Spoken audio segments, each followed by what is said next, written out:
Dulu kita pikir kalau sudah punya kerjaan, hati pasti tenang.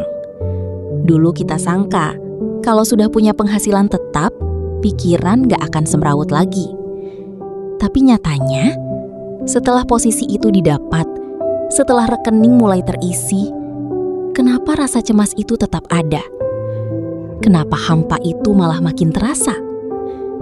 Kita terjebak dalam pikiran bahwa tenang itu datang dari mapan. Padahal, banyak dari kita yang secara zohir sudah punya segalanya, tapi batinnya tetap merasa sesak dan tersiksa.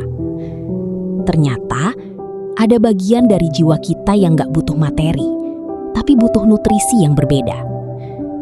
Kalau kamu merasa hidupmu sudah lebih baik, tapi hatimu justru makin gak karuan, mungkin kamu sedang rindu pada 3 penawar ini. Mari kita bahas pelan-pelan, cara menjemput ketenangan yang hilang.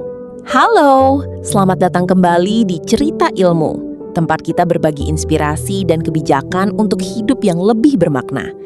Senang sekali bisa kembali menemani waktu istirahat atau waktu luang teman-teman semua hari ini. Sebelum kita lanjut ke pembahasannya, yuk klik tombol like dan subscribe dulu ya, supaya channel ini bisa terus menebar manfaat. Jangan lupa nyalakan loncengnya agar kamu nggak ketinggalan video terbaru dari kami. Bagi teman-teman yang saat ini sedang merasa lelah atau sedang menghadapi ujian hidup, yuk kita saling menguatkan. Tuliskan doa atau harapan terbaikmu di kolom komentar, mari kita aminkan bersama-sama. Semoga Allah segera angkat segala keresahan di hatimu. Teman-teman semua, mari kita duduk sejenak dan bicara dari hati ke hati. Di tengah hiruk-pikuk dunia yang seolah tidak pernah berhenti mengejar kita, ada satu penyakit yang hampir dirasakan oleh semua orang modern saat ini, yaitu kegundahan. Stres, cemas, overthinking, atau apapun sebutannya. Rasanya seperti ada badai di dalam pikiran kita, padahal di luar sana cuaca sedang cerah. Kita sering bertanya-tanya, kenapa ya? Fasilitas hidup sudah lengkap, semua kebutuhan fisik terpenuhi, tapi kok hati ini rasanya tidak pernah benar-benar istirahat? Kita harus menyadari satu hal fundamental. Manusia itu bukan sekedar tumpukan daging dan tulang. Kita punya ruh, kita punya jiwa. Dan seperti halnya fisik yang butuh makan, jiwa kita pun punya rasa lapar. Kegundahan yang kita rasakan sebenarnya adalah sinyal lapar dari jiwa kita. Stres bukan sekedar reaksi kimia di otak, tapi seringkali merupakan teriakan dari ruh yang kehilangan arah, ruh yang merindukan kesuburan di tengah padang pasar dunia yang gersang. Islam, sebagai agama yang kafah, tidak membiarkan kita tersesat dalam kecemasan menjalani kehidupan. Para ulama, para pewaris Nabi, telah memetakan jalan pulang bagi hati yang sedang lelah. Ketenangan itu bukan sesuatu yang dicari di luar sana. Bukan di tempat wisata yang mahal, bukan di tumpukan harta yang melimpah. Tapi ia adalah sesuatu yang harus kita bangun dari dalam. Ada 3 kunci utama yang diwariskan kepada kita untuk mengusir kabut hitam di pikiran dan hati kita. 3 perkara yang jika diamalkan secara konsisten akan mengubah cara kita memandang masalah. Pertama adalah menghadirkan Allah melalui lisan dan hati kita. Kedua, mencari energi positif dari orang-orang yang dicintai Allah. Dan ketiga, meminum tetesan embun kebijakan dari para ahli hikmah, kiai, dan guru-guru kita. Hari ini, kita akan bedah satu persatu secara mendalam, agar hidup kita tidak lagi berisi keluhan, melainkan berisi kekuatan. Masuk ke perkara yang pertama, yaitu zikir kepada Allah. Teman-teman, mari kita renungkan. Berapa kali dalam sehari kita berbicara dengan diri sendiri, self-talk, tentang masalah kita? Gimana ya kalau besok gagal? Kenapa ya orang itu jahat sama saya? Gimana kalau uangnya nggak cukup? Kita terus-menerus mengulang-ulang ketakutan kita di dalam kepala. Inilah yang membuat kita stres. Kita sedang melakukan zikir masalah, bukan zikir kepada Allah. Zikir bukan hanya sekedar memutar tasbih atau menggerakkan bibir dengan cepat. Zikir adalah sebuah kesadaran. Kesadaran bahwa ada yang maha besar di balik setiap masalah yang kita anggap besar. Ketika kita mengucapkan Subhanallah, kita mengakui kesuciannya dari segala kekurangan. Ketika kita mengucap Alhamdulillah, kita sedang memaksa mata kita untuk melihat nikmat yang masih ada di tengah ujian. Dan saat kita mengucap Allahu Akbar, kita sedang mengecilkan masalah kita di hadapan kebesarannya. Allah Subhanahu wa Ta'ala telah berfirman dengan sangat indah dalam surah Ar-Rod ayat 28, yaitu orang-orang yang beriman dan hati mereka menjadi tentram dengan mengingat Allah. Ingatlah, hanya dengan mengingati Allah lah hati menjadi tentram. Perhatikan kalimatnya, hanya dengan mengingat Allah. Ini adalah sebuah kepastian. Dunia ini sifatnya fana, berubah-ubah. Kalau kita menggantungkan ketenangan pada uang, saat uang hilang, kita hancur. Kalau kita gantungkan pada pujian orang, saat dicaci, kita stres. Tapi, saat kita menggantungkan hati pada yang maha kekal, maka goncangan dunia tidak akan mampu merobohkan bangunan ketenangan di jiwa kita. Bayangkan zikir itu seperti oksigen. Saat kita berada dalam ruangan yang sesak dan penuh asap, masalah, kita butuh menghirup oksigen murni agar tidak pingsan. Zikir adalah proses menghirup oksigen langit tersebut. Setiap tarikan napas yang disertai nama Allah adalah upaya untuk membersihkan racun-racun kecemasan di pikiran. Mulailah dari sekarang.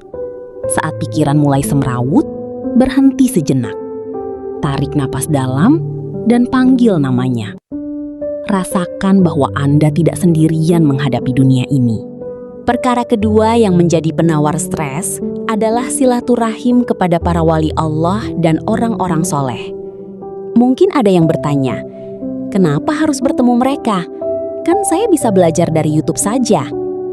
Teman-teman, ada hal-hal di dunia ini yang tidak bisa ditransfer hanya melalui kabel internet, yaitu sir atau rahasia keberkahan dan pancaran ketenangan jiwa, sakinah. Manusia itu seperti magnet. Kalau kita sering berkumpul dengan orang yang ambisius dunia, kita akan tertular rasa haus akan dunia yang tidak pernah puas. Kalau kita berkumpul dengan orang yang suka mengeluh, kita akan menjadi pengeluh. Namun, ketika kita duduk di hadapan seorang hamba Allah yang hatinya dipenuhi cinta kepada Sang Pencipta, seorang wali Allah atau ulama yang tulus, maka ketenangan yang ada pada diri mereka akan memercik ke hati kita. Pernahkah Anda masuk ke sebuah ruangan yang wangi, lalu saat keluar baju Anda ikut menjadi wangi meskipun Anda tidak memakai parfum? Itulah perumpamaan duduk bersama orang soleh. Mereka adalah penjual minyak wangi spiritual. Ada keberkahan luar biasa dalam pertemuan fisik yang didasari karena Allah. Melihat wajah orang soleh yang teduh bisa meruntuhkan gunung ego dan kesombongan dalam diri kita yang menjadi akar stres. Di hadapan mereka, kita akan merasa kecil, namun sekaligus merasa aman. Kita menyadari bahwa tantangan hidup yang kita hadapi sebenarnya bisa dilewati jika kita memiliki sandaran spiritual yang kuat sebagaimana mereka. Mereka adalah bukti nyata bahwa manusia bisa hidup tenang di tengah badai ujian dunia. Jangan mengunci diri saat sedang stres. Justru saat pikiran sedang buntu, pergilah. Cari majelis ilmu, cari kediaman guru-guru yang membimbing kita pada kebaikan, atau ziarahi tempat-tempat yang mengingatkan kita pada perjuangan para wali. Di sana, kita tidak hanya mendapatkan nasihat lisan, tapi kita mendapatkan energi spiritual. Silaturahim jenis ini bukan sekadar ngobrol biasa, melainkan proses cas baterai iman yang sudah mulai lemah. Dengan mendekat kepada mereka yang dekat dengan Allah, insya Allah, Allah pun akan mendekat dan memberikan jalan keluar bagi setiap kegundahan kita. Teman-teman pendengar setia Cerita Ilmu, setelah kita membasahi lisan dengan zikir dan menenangkan hati melalui kedekatan dengan orang soleh, ada satu lagi asupan vital yang dibutuhkan oleh logika dan akal kita, yaitu hikmah. Perkara ketiga yang dapat meluruhkan kegundahan adalah dengan memperhatikan, merenungkan, dan menghayati perkataan para hukama, kiai, guru-guru. Mereka adalah orang-orang yang diberikan anugerah berupa kedalaman pemahaman di atas rata-rata. Mengapa perkataan hikmah itu penting? Karena seringkali stres yang kita alami berakar dari cara pandang yang salah terhadap masalah. Kita melihat ujian sebagai tembok, padahal hikmah mengajarkan kita melihatnya sebagai pintu. Kita melihat kehilangan sebagai akhir, padahal hikmah menunjukkan itu adalah awal dari pemberian yang lebih besar. Perkataan para hukama seperti kesuburan di padang pasir.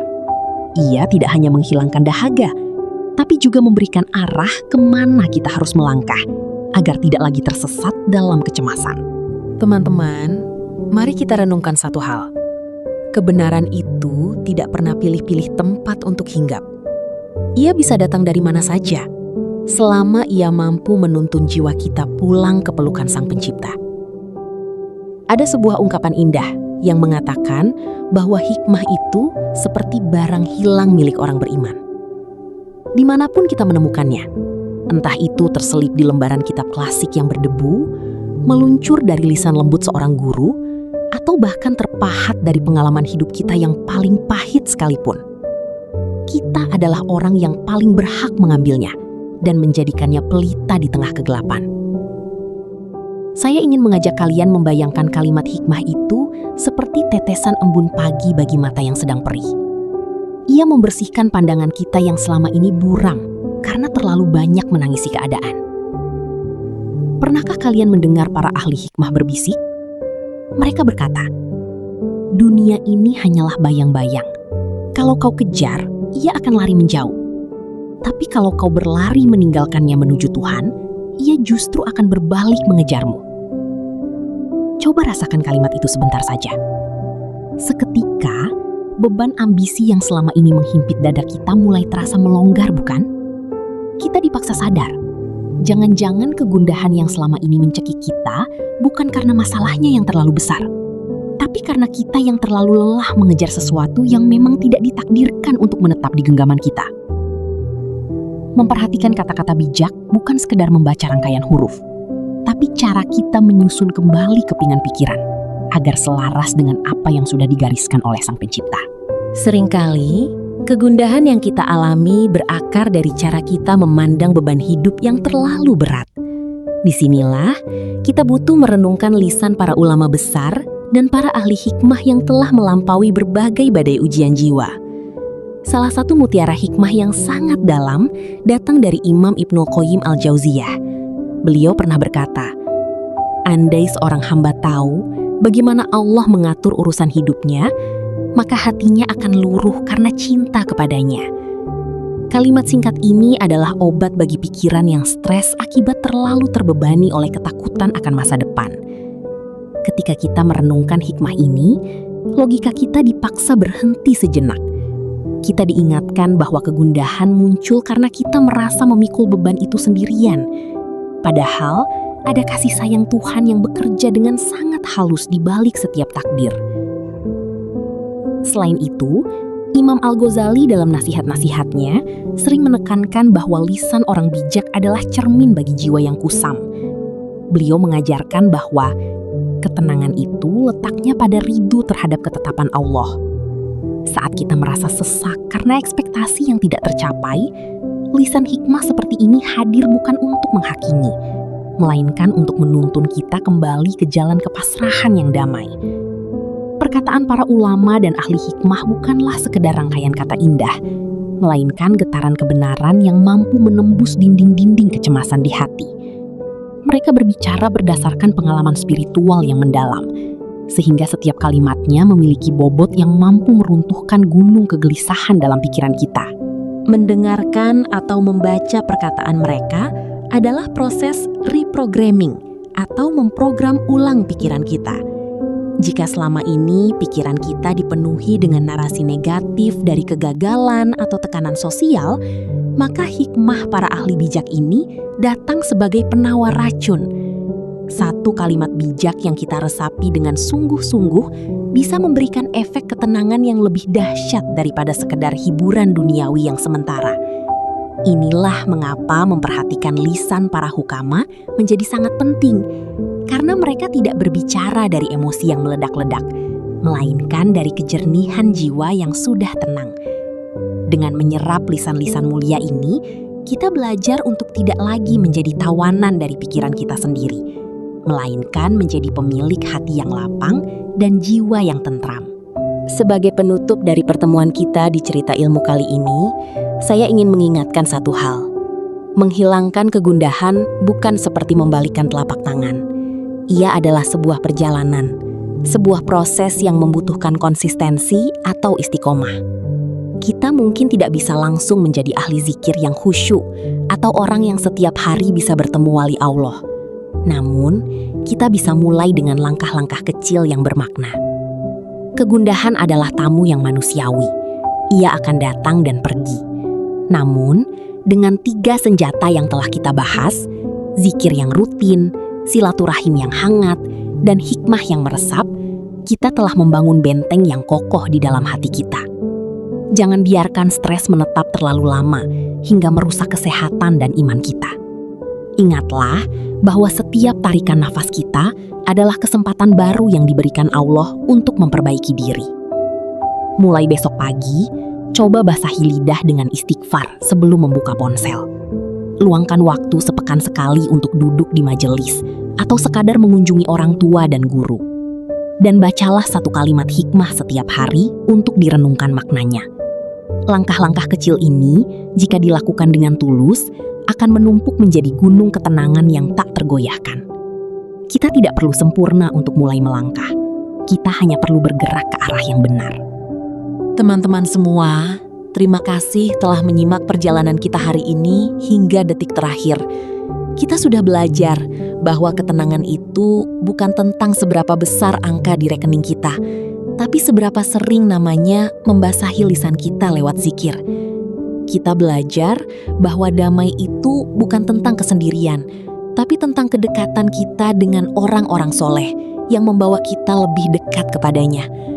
Dan kita juga belajar bahwa solusi dari setiap kebuntuan pikiran adalah dengan terus meresapi hikmah dari lisan para ulama kita. Semoga setiap kata yang kita dengar dan kita bedah hari ini menjadi hidayah yang mengetuk pintu hati kita masing-masing. Jangan biarkan kegundahan itu menetap. Segera jemput ketenanganmu dengan 3 kunci tadi. Teruslah tumbuh, teruslah belajar, dan jangan pernah lelah menjadi hamba yang haus akan ilmu dan hikmah. Ingatlah bahwa di balik setiap dada yang sesak, Allah sudah siapkan kelapangan bagi mereka yang mau kembali dan berserah diri. Sampai jumpa di konten Cerita Ilmu berikutnya. Kita akan terus menggali mutiara kebijakan untuk hidup yang lebih bermakna, sedikit demi sedikit, 1% setiap harinya. Semoga Allah memberkati setiap langkah kita dan menjaga hati kita agar tetap dalam ketenangannya. Wassalamualaikum warahmatullahi wabarakatuh.